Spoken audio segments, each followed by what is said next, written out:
Getting started working out. Oh, there we go. Hello, everyone. Thank you so much for being here.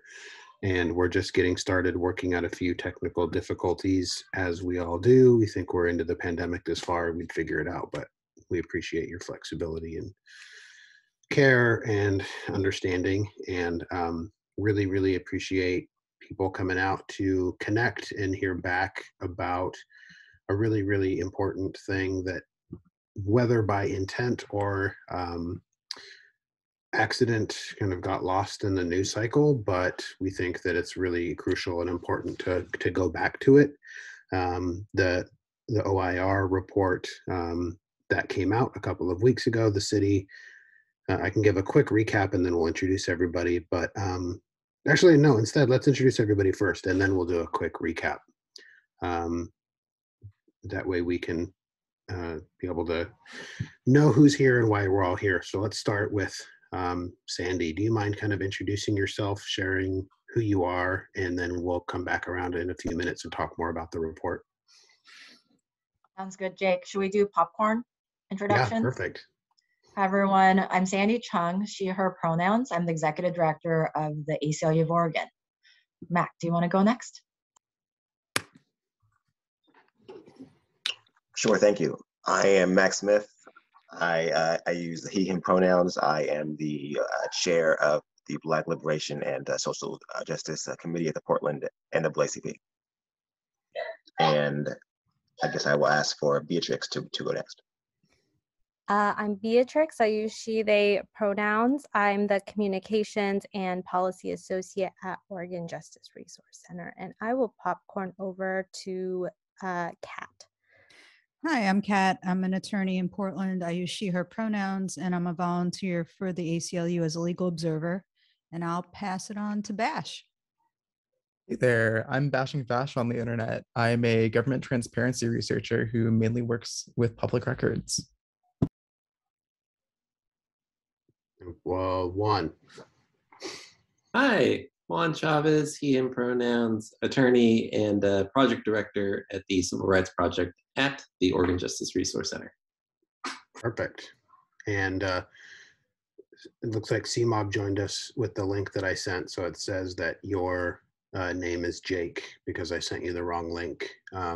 But my name is Jake Dockter. I use he, him pronouns. I'm a community activist, rabble rouser, and occasional volunteer with the ACLU, supporter and friend of the Oregon Justice Resource Center, and supporter and friend of the NAACP. I actually used to volunteer as an NAACP committee chair back in the day for a little bit under when Commissioner Joanne Hardesty was the chair, but I'm continuing to figure out more ways to be supporting, and mostly here just to listen and learn, and like usual, kind of here selfishly to learn from some folks who I think have some really amazing things to say. So the quick recap of the OIR report was a lot of the impetus was the leak of the leak and claim that Joanne Hardesty was involved in a hit and run. That came, we've now found out, from Brian Hunzecker and members of the Portland Police Bureau. And so the city and the county commission, or the city commissioners, all agreed that the incident was of concern for a couple of reasons. And so they agreed to hire an outside group called the OIR Group, who has a history of working with Portland Police Bureau on investigating officer-involved shootings and various other incidents. So they were hired again. And the specific ask, as posted by Commissioner Hardesty and others, was 3 things: to look into the root cause of if there was any racial bias with Portland Police Bureau, and to provide recommendations on how to address.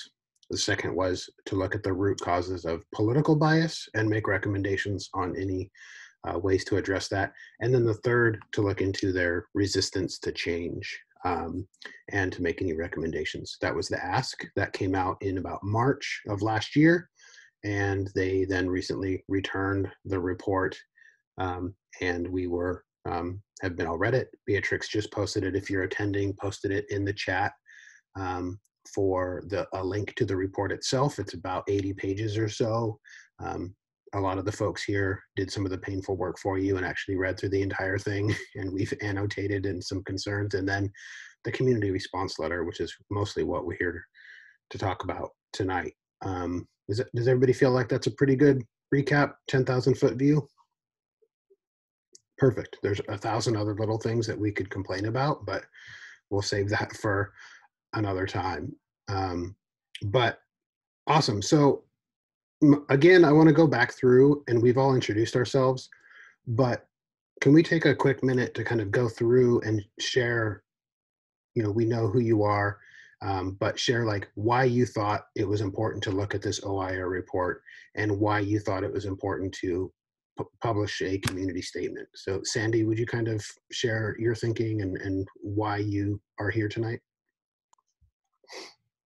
Thank you so much, Jake. And Jake, thank you for organizing this, and thank you, Beatrix, for coordinating all of the stuff too. Really appreciate it. So I think for the ACLU of Oregon, for us, a fundamental value is democracy does not work if people are afraid, the community is afraid of the police and harm and violence by them. So we have to make sure that that doesn't happen. Now with the OIR report, I think there's a lot of findings in it that we all agree with. And so I want to go through some of that because I don't want that to be lost.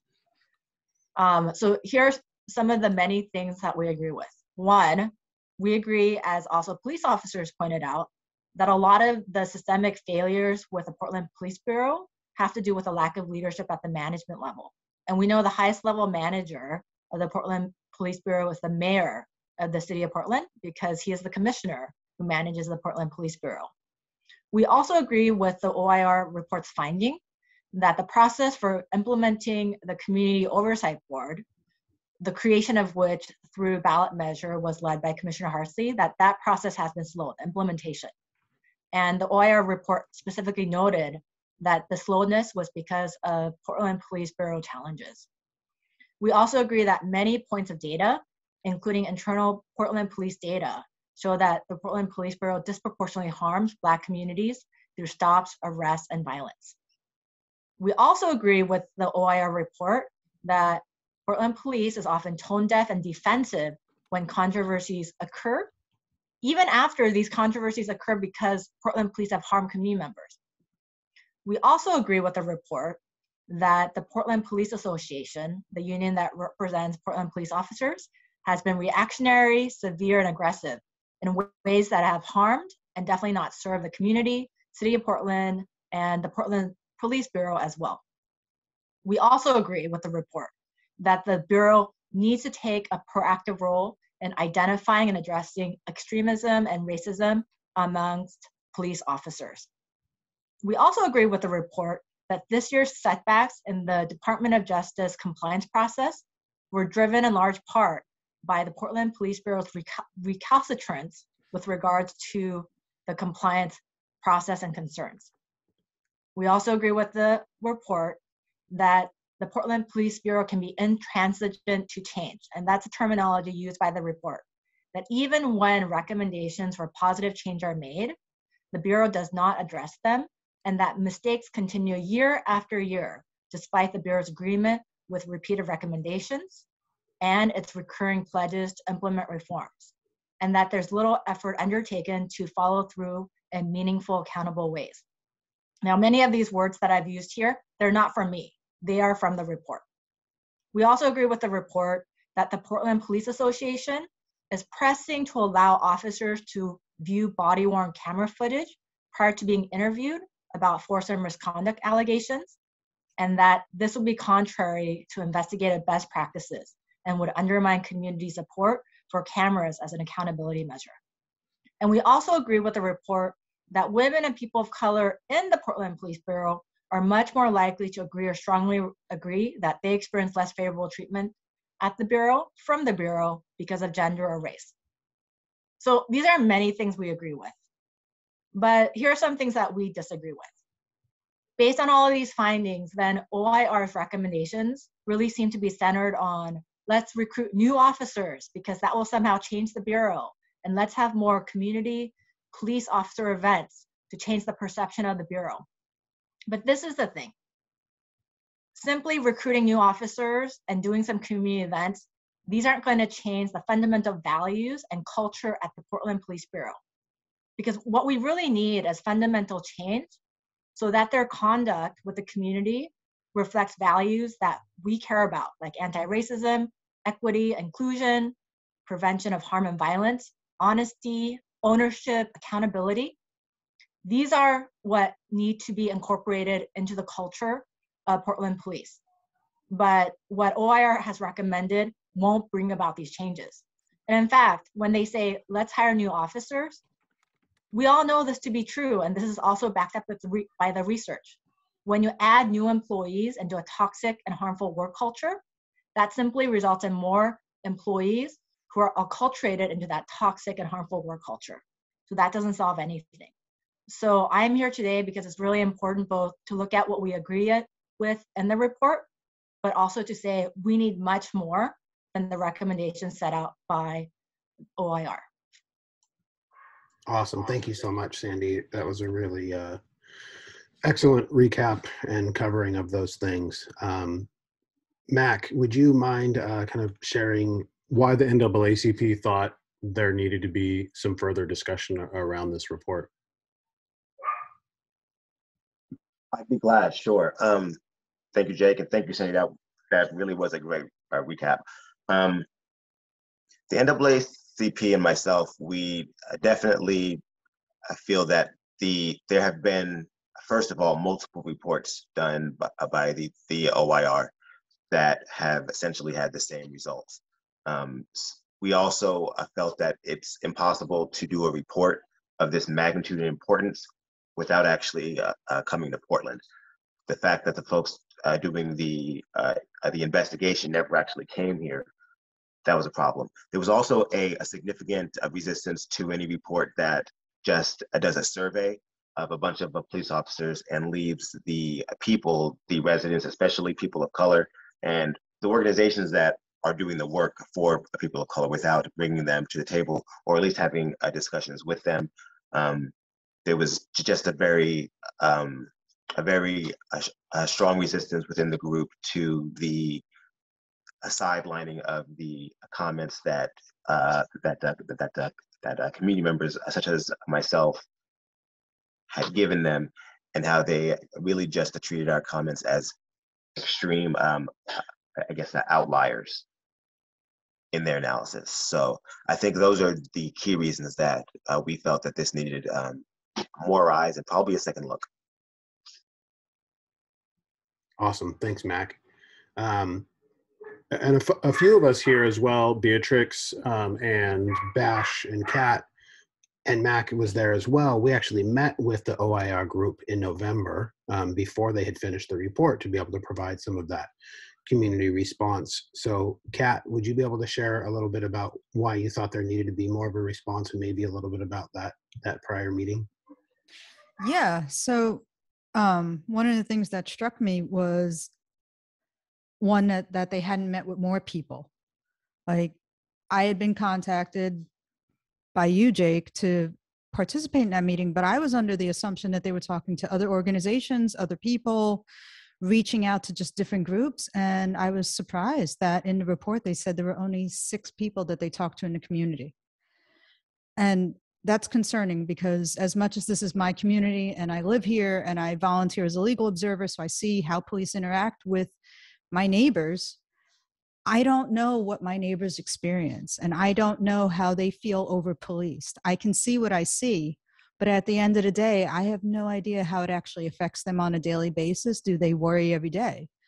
And the OIR report should have dug in deeper, because they were looking at biases, and they didn't.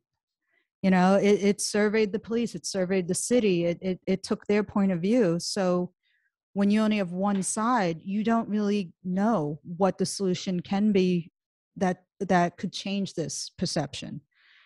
And I mean, I've quoted it on Twitter and I've said it before, and it came out of Mac's mouth. If you want to change perception, you got to change behavior. But they're not going to know what behavior to change if they don't talk to the community. So I thought the meeting was okay. I definitely felt a little resistance from the representatives of OIR. They were trying to talk more about PR than they were actual solutions that could be suggested, which was frustrating, because if you dig through the OIR report, one of the suggestions was perhaps create a TikTok account, perhaps make more humorous things to show the good side of Portland police. And it's like, we don't need that. We need less interactions with police. We need safer ways in which we do interact with police. We need more protection. We also need less police. So. Thank you, Kat. Yeah, I agree. Beatrix, thank you for all of your work in helping organize this, and what was kind of your take, similar to Kat's? You joined that meeting and have been a part of this work for a while. Yeah, I saw that it cost the city of Portland $150,000 for this report.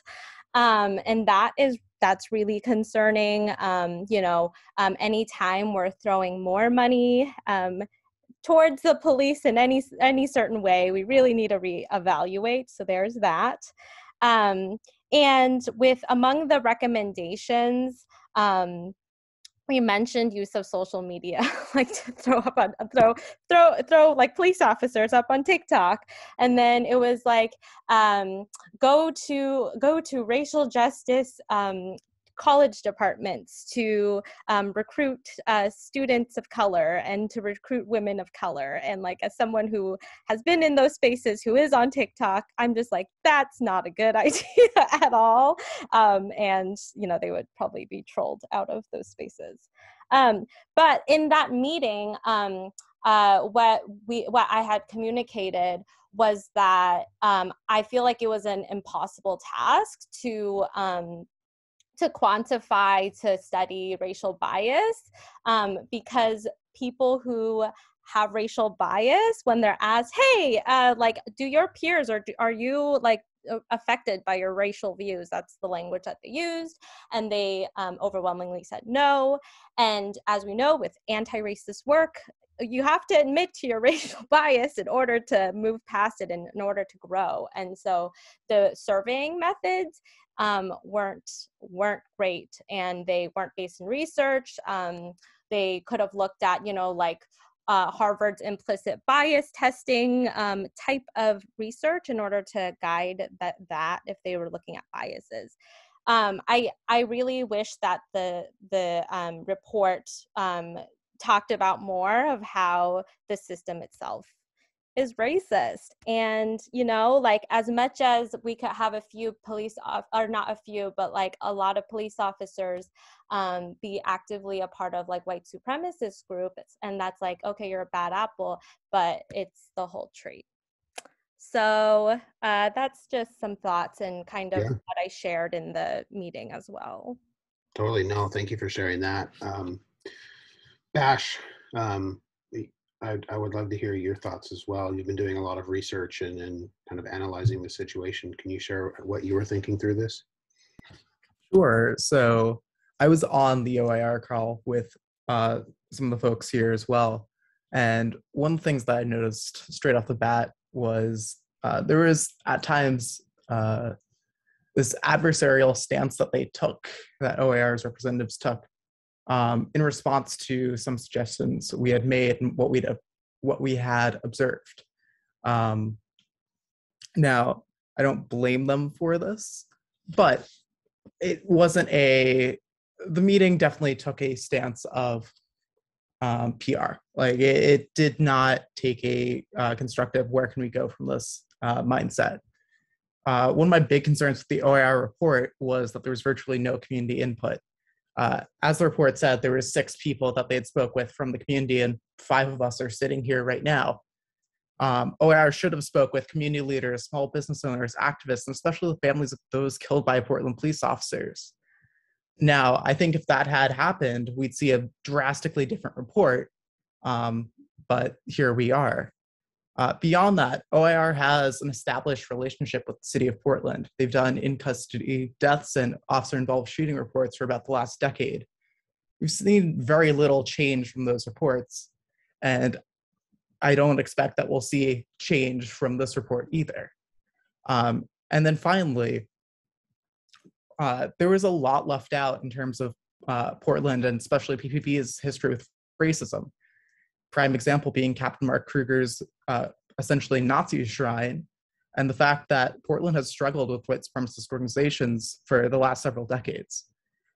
Now, while this may not directly impact Portland police now, it's important to remember the history so it doesn't repeat itself. And beyond that, because that happened within the community, that might show officers what could happen again and what they might be able to get away with, which I find highly concerning that was left out. Yeah, excellent points. I appreciate that. Juan, why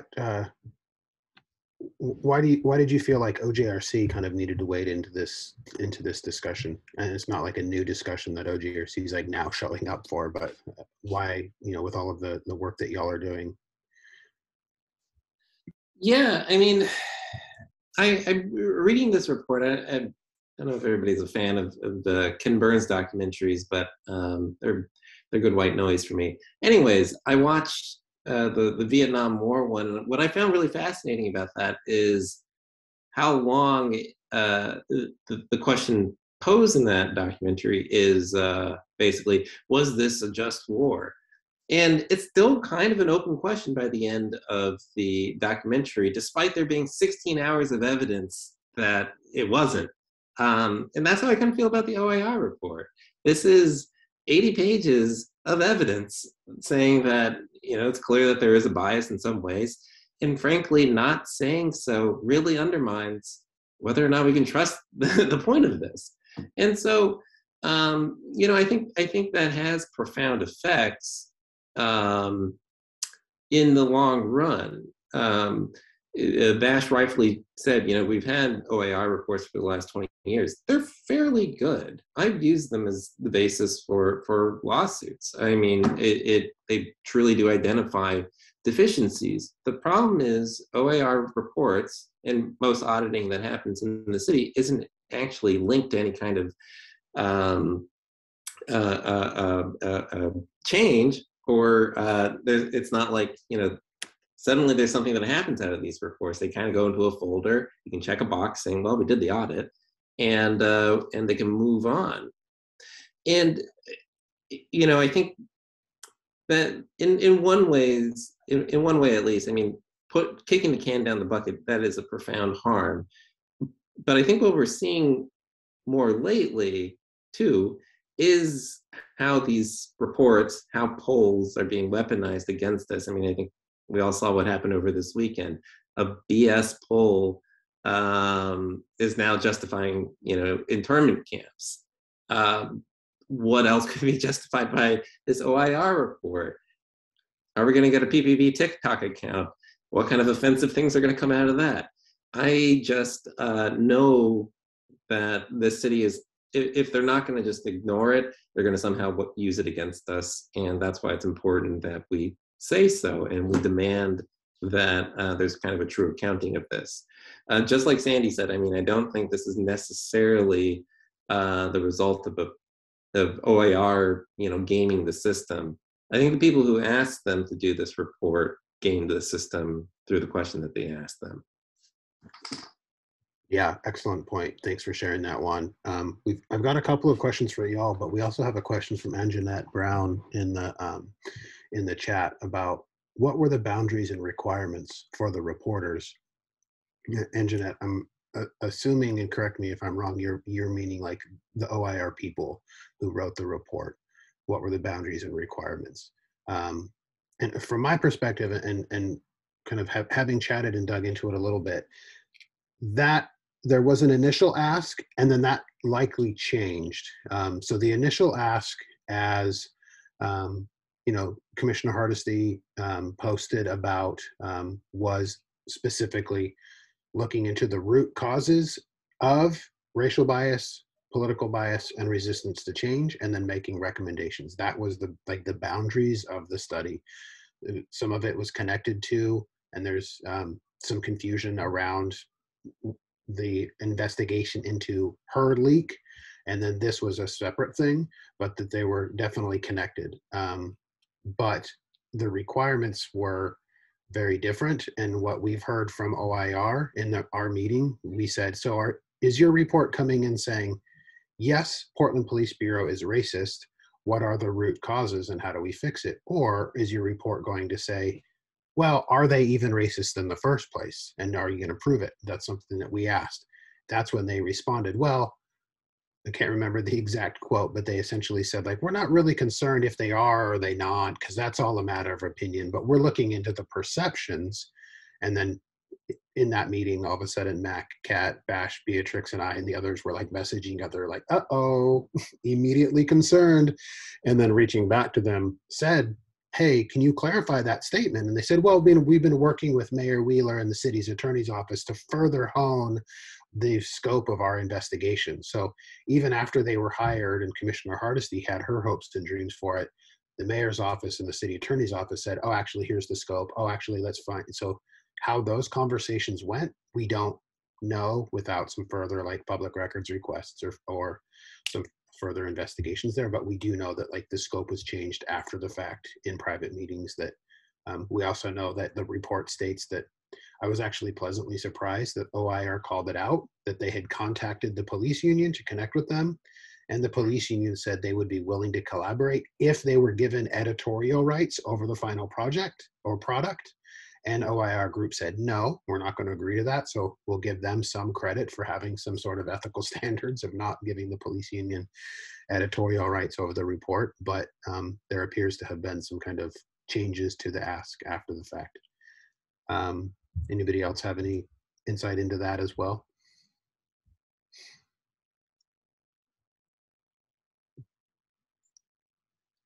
No? No further insights. Just to, again, kind of reiterate, I think what you were saying, Jake, that I think it's on page 3, OIR talks about how city leadership told them to give them attainable goals. I don't think that the ask that is given to them in any way links to attainable goals. And no freaking wonder then that they say, well, can we really say that they're racist? And also just apologize or something like that. The ask wasn't give us attainable goals. The ask was, are they racist? And why? Yeah. Why? Yeah. Totally.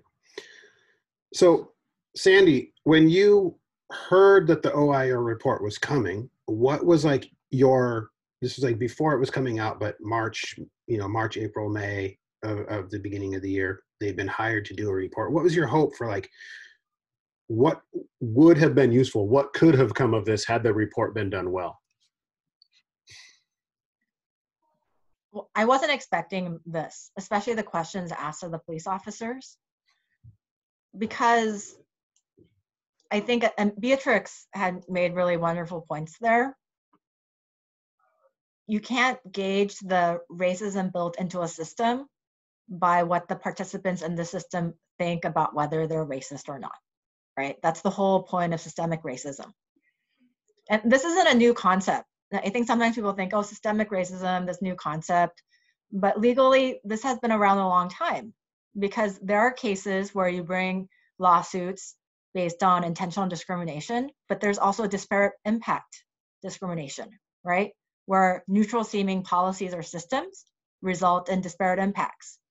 And so the OIR report has set all of that out. It says, you know, according to Portland Police's own data, but lots of data sets, including our own experience and data analyses, right? There are disparate impacts against Black people and communities by Portland Police. There are harms.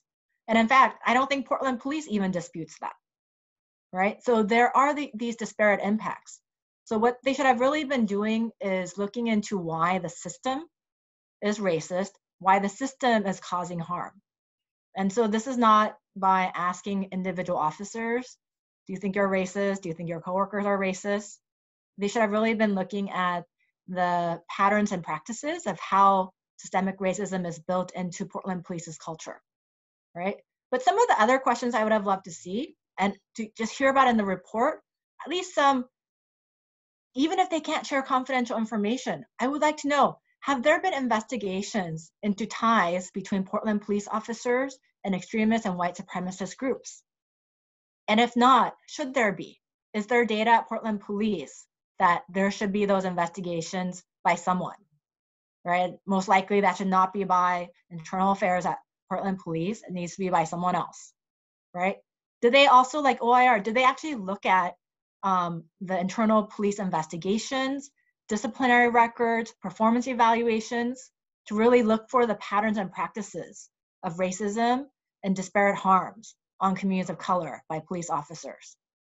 So that's the actual work. Those are the questions that they need to be asking and the data that they need to be looking at, but they didn't do any of that.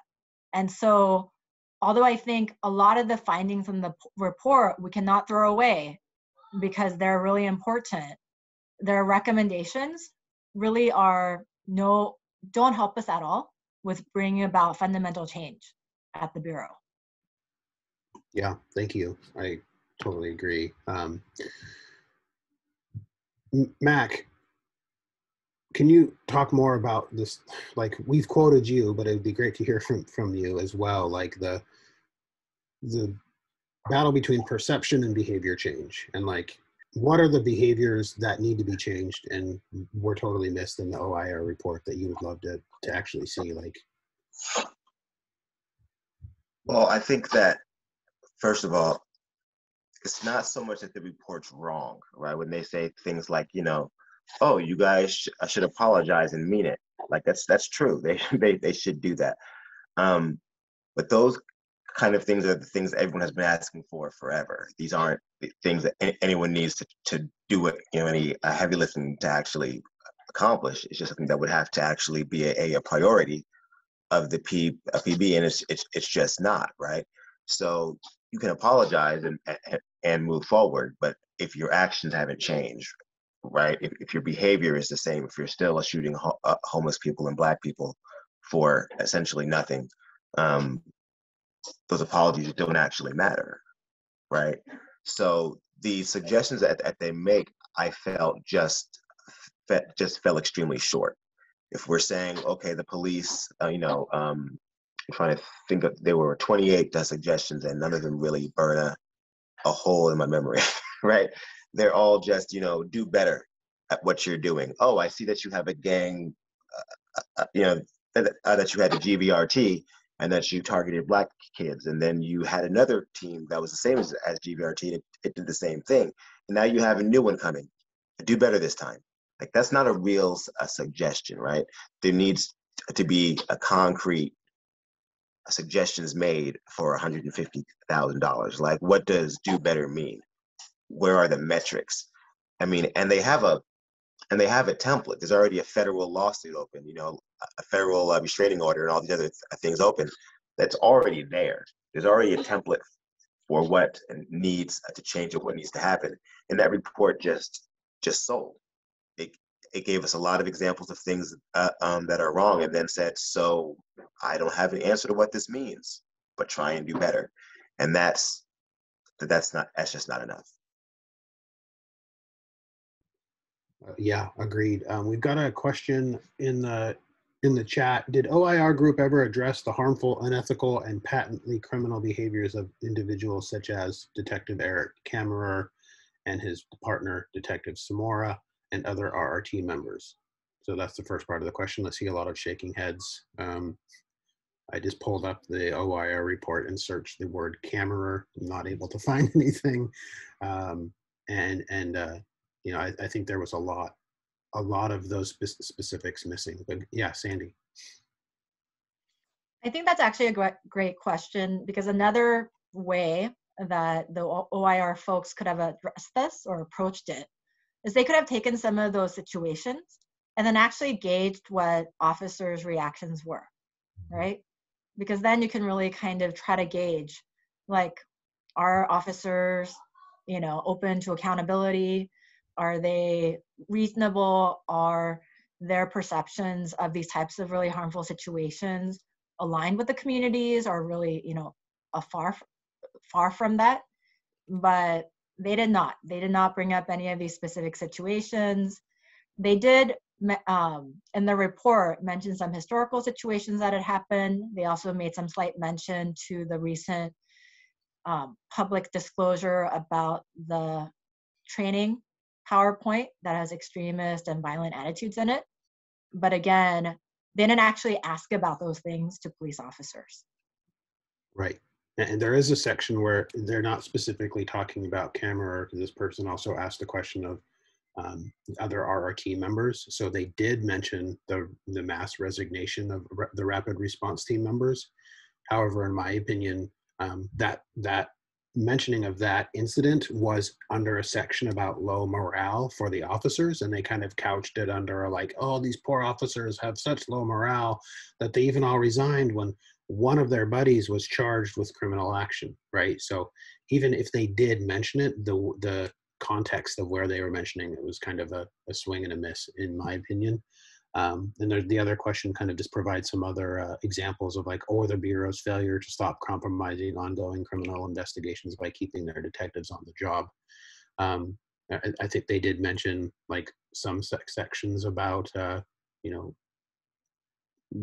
reprimand and some things like that, but nothing in specific. And those are all really phenomenal questions that I think are absolutely things that should have been asked. And to Sandy's point, the fact that they weren't asked or show how did you respond to that is part of the issue that we're seeing here, that the report itself is kind of flawed. Bash,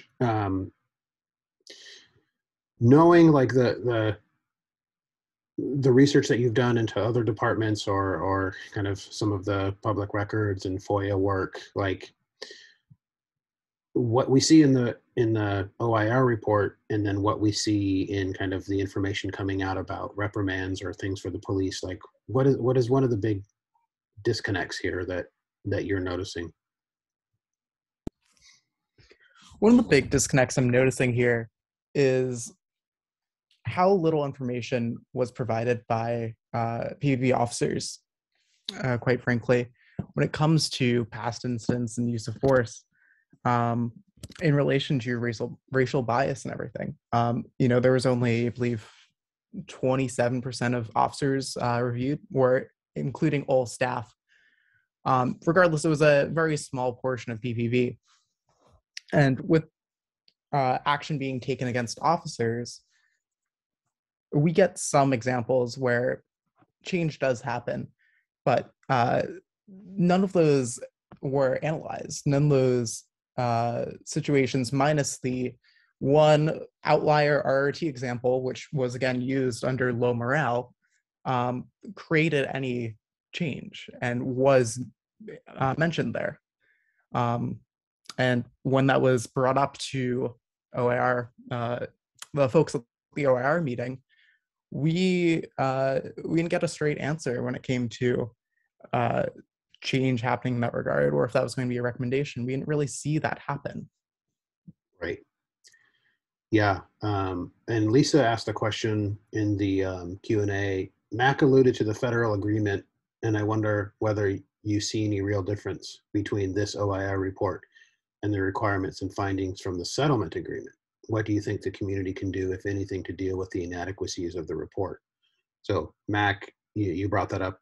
I would love to hear your thought. And then because of the connection to the settlement agreement, Juan has some insight as well. Sure, yeah. I think, first of all, I think that the federal settlement agreement is just a far more robust and detailed. It actually has, demands and measurable deliverables, which this report, again, for $150,000 did not give us. As far as what the community can do about the report itself being less than what we want, I think it's really about things like this and putting pressure on elected officials, on the city to do better. There's no reason that they can't ask for a different report, another report, a better report, if they can, to hire someone local or someone that can travel here to do the work and actually do interviews, someone who can speak to a city council people and community groups and everyone else who needs to be involved in the conversations. So I think it's about us putting pressure on them. That's why they called for the investigation in the first place, was to release pressure after the police had done something completely ridiculous. So that's how you get it back, is you keep on giving them hell. And on the engagement with the settlement agreement case, I'll say that it is a peculiar case in that there are actually a few opportunities for the public to weigh in on how DOJ is doing in holding the city accountable and how the city is doing in fulfilling the obligations under the settlement agreement. And court is a scary place to go, and it's traditionally not a good venue for a lot of these issues to be aired out. I will say that I've seen a few of these hearings go by, and Judge Simon is actually very receptive to the public, and indeed is very sensitive to what it is that the public tells him, and will defer to them far more than he will to the city. And so there will be opportunities soon for the public to come in and discuss. For instance, I think the next thing on the docket will be a fairness hearing. Essentially, the DOJ has said, city, you now have to do these other things in addition to the other things that we told you to do. That's going to go in front of Judge Simon. And the question will be, are these remedies fair, adequate, and reasonable? I'll drop my info in the chat, and you can feel free to contact me about what the things that the DOJ is talking about the city should do. And if you don't think that's enough, go and tell Judge Simon that, and we'll see how he appreciates that. And then there'll be other hearings, and please do check in with me about when those are happening. Yeah. And as a good tip that we learned from CMOB, who had testified before Judge Simon, sprinkle in some Star Trek references and he'll eat it up. Awesome. So Beatrix, with the response letter, which you helped write, and thank you for all of your work on that, it talks about the fact that, can you talk about the fact that the report failed to provide recommendations that are grounded in research? You talked about it a little bit more, but what are some of the, yes, we know about TikTok, but what are some of the other big misses that you felt where they were just kind of doing Max do better, but we would say can you ground this in some research, please? What do we actually, we paid 150 grand, cite a source. Yeah, so I will say I'm not a researcher. I'm closer to when I got my college degree than grad school at this point. That's not in the picture yet. But so I just as a reader, it looks like bad research. Looking at how we do implicit bias testing, and how Harvard ran studies nationally for police officers. There was these video game simulations, and it's really horrifying, but they had a fake gun, a fake gun, and then they had someone in like the video game, like there was a white person, there was a black person, and then they had like the white person had a gun, the black person had nothing in their hand, and then it would test their implicit bias of what they would do in that moment. And like that's just one example of what you could do. So we suggested that in the meeting. They didn't do anything of that sort. And then thinking about more, studies around this. This is more in regards to prison guards, but this Stanford prison experiment, getting like everyday people, and then they're like, okay, you're a prison guard now. And then it's because of the like fear of authority and like the fear of consequences of what may happen because you're in this position.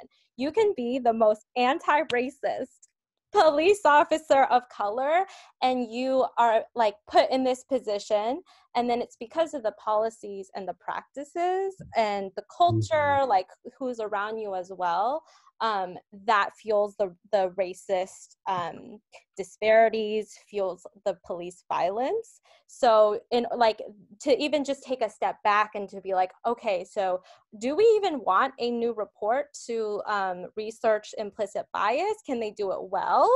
Can we look at what we already have, nationally? And then to take a step back and to say, hey, even if somebody, has done all of their work in order to, address their racial bias, it's the position itself. And so I feel like if they were to throw another $150,000 at another report, I would just really want to question and really want to know what the proposal would be before we go through with, a group. So just like, like the questioning with like the surveys, it just felt like leading questions, where it's like you're cornered into like to saying something, and there's just better ways to ask questions. Yeah, and it connects back to like what Sandy had said about the asking the individuals questions about the systemic issues, right? Like you're asking the wrong people the wrong questions. So Kat, as a legal observer, did the report address any of the biases that like you've seen with your eyes in action on the streets? So the report mentioned that there may be a perception that Portland police tolerate armed members of Oath Keepers and Proud Boys and Patriot Prayer. Maybe they do, as opposed to Antifa and other things. I'm sorry, there's cat hair all over me now. But that was it. It was like 3 sentences, like, hey, maybe they're nicer to them than they are to protests about police brutality. And there was no maybe. Like, there is hard evidence that I've seen with my eyes, that I have photos and video of, and that many of us do. And it goes all the way back to when I started doing this in 2017. I mean, August of that year, there was they showed up at the waterfront, no police intervened. It ended up being this brawl and fight of trying to push Proud Boys out of the city. June 18th, that big day at Terry Shrunk, where we had a mass protest against it. And what did the police do? They faced outward while all the Oath Keepers, Proud Boys, 3%ers had their rally inside. They faced construction workers. They faced everyday citizens here. They faced Antifa, they faced us. And they then created a tunnel and an escort to allow Patriot Prayer to leave Terry Shrunk Plaza. And once they were gone and back at the parking garage, then we got hurt with flashbangs and we got kettled. So there was obviously a bias. August 20th, 2020, hands off. August 20, 2021, when they moved them out to Kmart, hands off. And then when the debacle happened downtown where somebody pulled a live firearm, it took time for them to react to that too. So there was a very clear bias. I've seen it, I've watched how they interact. It was very clear during the protests of 2020 that the police did not like people protesting police brutality. So so their reaction was to brutalize us more. And they didn't care. They didn't care if it was, independent press. They didn't care if it was mass media press. They didn't care if it was NLG legal observers. They didn't care if it was ACLU observers. It didn't matter. They wanted everyone gone, and there was a very clear that they wanted to hurt anyone. It felt like revenge. Yeah. And OIR report did not talk about that and did not dig into it. And they said it wasn't really their business, but they also didn't put any strong recommendations down about what should happen. Yeah. And I also see here a couple of folks are raising their hands in the chat. If you're able to post your question, like type it out for us so we can be able to get to it. And it looks like it's flashing on and off, so maybe it's just a weird technical issue. But if you've got one, if you can type it into the chat, we'd love to get to it. Juan, so a question for you. If the city refuses to like listen to us, you know, we have a lot of sway, but you know, if you know, we're saying here, please reject this report. If they listen, or if they refuse to listen and they just accept the report and put it into the record, and Ted Wheeler says, great, thank you, OIR. I'm glad to hear that our Portland Police Bureau are good boys who do what they can. What do you think of like, what do you think the outcome is going to be? Like, what can the police, what can Ted, what can the city attorney kind of like do with this report? What cover does it provide? The same thing that always happens, which means they find some way to turn this into a fundraising drive for the police, is my guess. You know, we were talking about the settlement agreement, for instance. At some point, we're going to have to acknowledge that certainly within the early 2010s, most of the aughts, there was a lot of thinking around the idea that the reform of police departments will come from more investment into police departments. Those investments would go into, you know, diversity hiring, into more training, into body cams.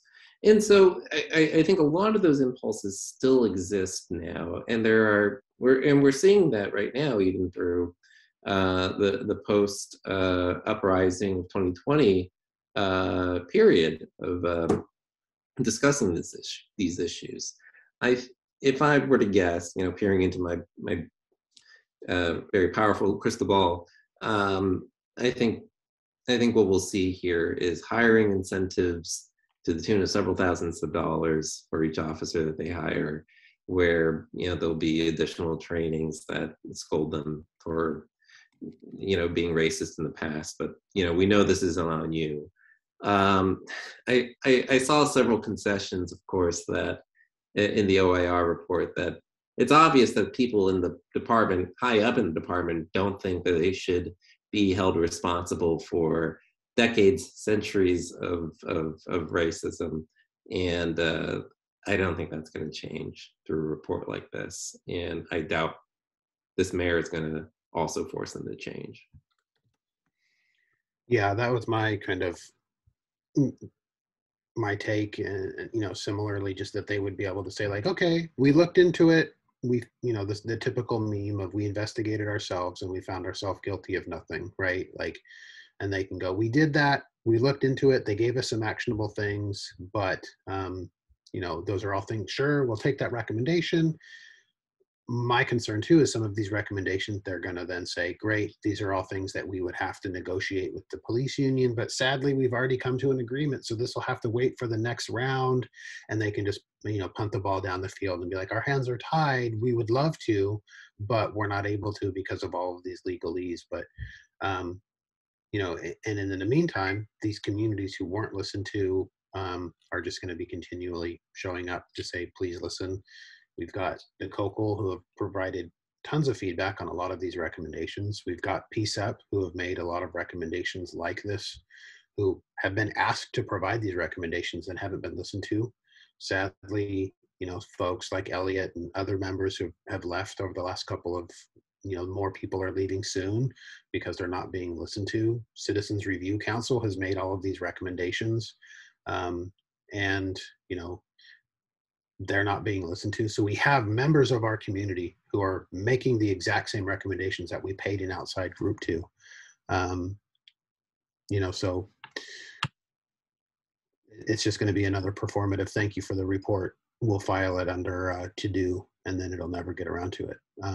And then I know a couple of folks are trying to be able to ask some questions. The way that we have the meeting set up, we're not able to like turn your microphone on to be able to ask a question. So if you're able to just like ask it in the chat or in the Q&A, that's great. Or if you're like a member of the press and you're really hoping to get a specific answer, you can also email us, or if you've got one of our infos, send us a quick text and we can hopefully get it in there. And does anybody else have any other questions? I know we've got some great people looking through the participant list. Thank you so much for a lot of you who have showed up. And, you know, they're looking through the list of names, people who are regularly showing up and participating in the community. So thank you for joining another one of these. But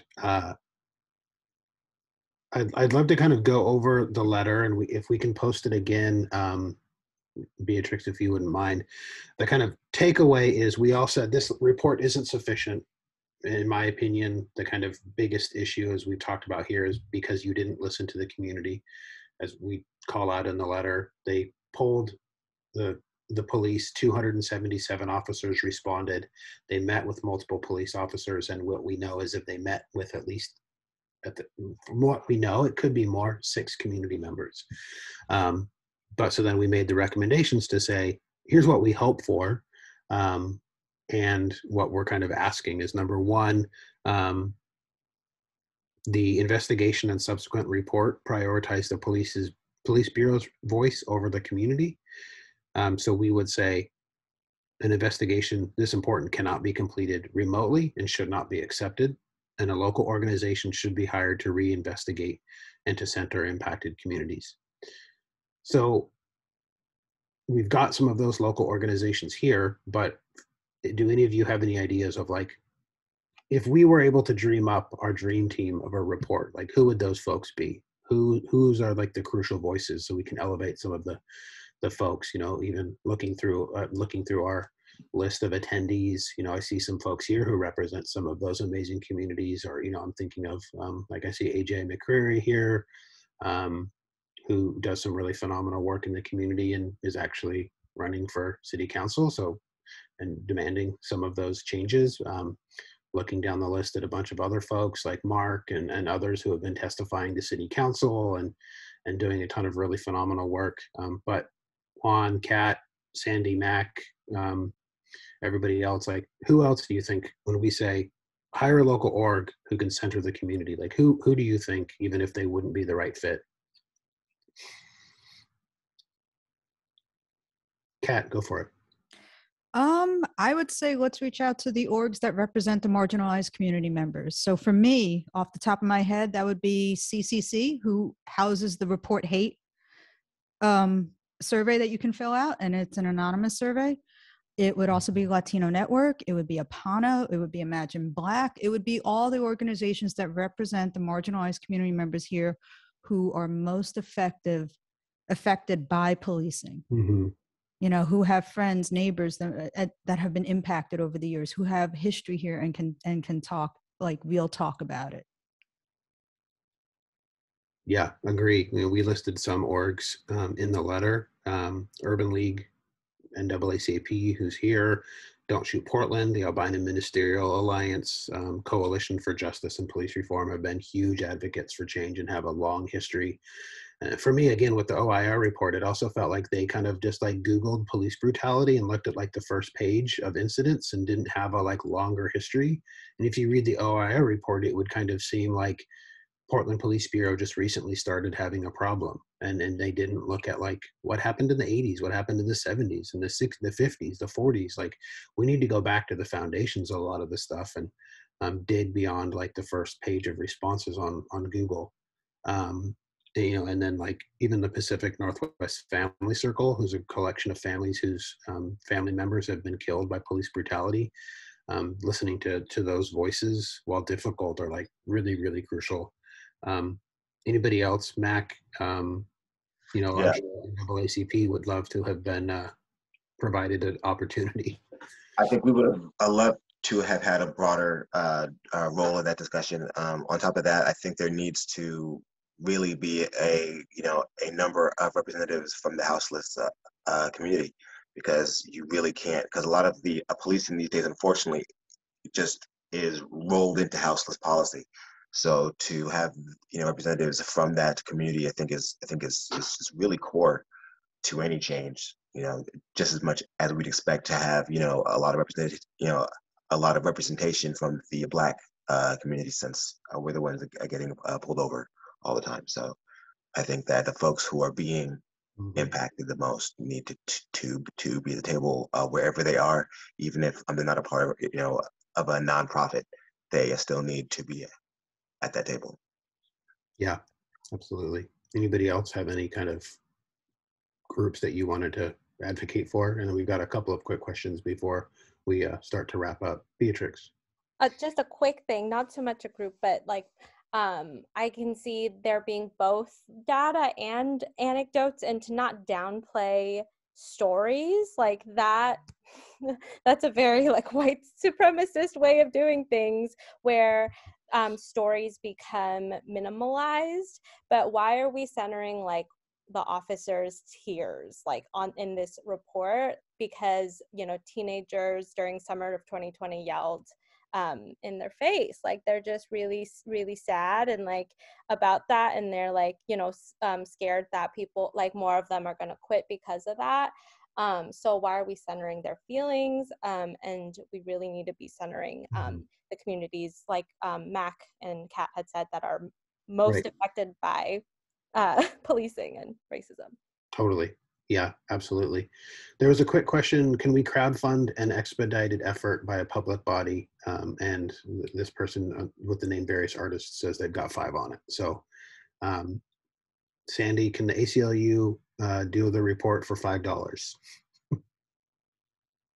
Perfect. Maybe not a great report. But I think if we took the brain trust we have here, it would be better than the one we paid $150,000 for.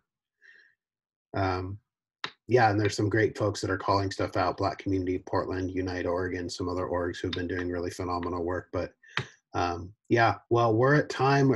We're 1 minute past. I want to make sure we're not taking advantage of people's time. Beatrix posted the links in the chat again. They're also available from the OJRC Twitter account.